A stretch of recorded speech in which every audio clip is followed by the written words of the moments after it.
சூப்பராக பிளேட்டில் இருக்கிறதெல்லாம் சமைச்சிருக்கோம். இந்த வீடியோவை முழுசாக பார்க்கணுன்னா லிங்க் தரோம், கண்டிப்பாக பாருங்கள். இப்போ நெய்யும் எண்ணெயும் தேங்காய் நெய்யும் ஹீட் ஆயிடுச்சு. 2 பிரிஞ்சி கொஞ்சம் குறைன்னு அரைச்சிக்கோங்க. நல்லா நைஸாக அரைச்சிக்கோங்க. மட்டன் வந்து 3/4 கிலோ பாருங்கள். கொழுப்பு வந்து ஒரு 50 கிராம் இருக்கும். நல்லா மிக்ஸ் பண்ணி விட்டுருங்க. ஒரே ஒரு பெரிய வெங்காயம், ஒரு பச்சை மிளகாவை 4 கீறி. பெரியவங்க கூட சாப்பிட பிடிக்கலன்னா கூட ஊட்டி விட்டால் சாப்பிட்ருவான்மா, சாப்பிட்ருமா உடம்புக்கு நல்லதுன்னா. ஆனால் சின்னவன் வந்து சாப்பிட வைக்க கஷ்டம், அவனே சாப்பிட்டாதான். வந்து பசங்க ஜூஸ் கேட்டிருக்காங்க. பைனாப்பிள் வந்து நான் கட் பண்ணி ஃப்ரிட்ஜில் வச்சுருக்கேன். தண்ணி ஊற்றி நீங்கள் பைனாப்பிளுக்கு நல்லா அரைச்சி சேர்த்துக்கோங்க, அப்போ தான் நல்லாயிருக்கும். நல்லெண்ணெய் தான். எப்படி இருக்குது பாருங்கள் பாருங்கள்.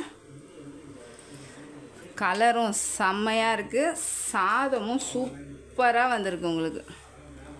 இப்போ பார்த்தீங்கன்னா சிக்கனை திருப்பி விட்டுடலாம்.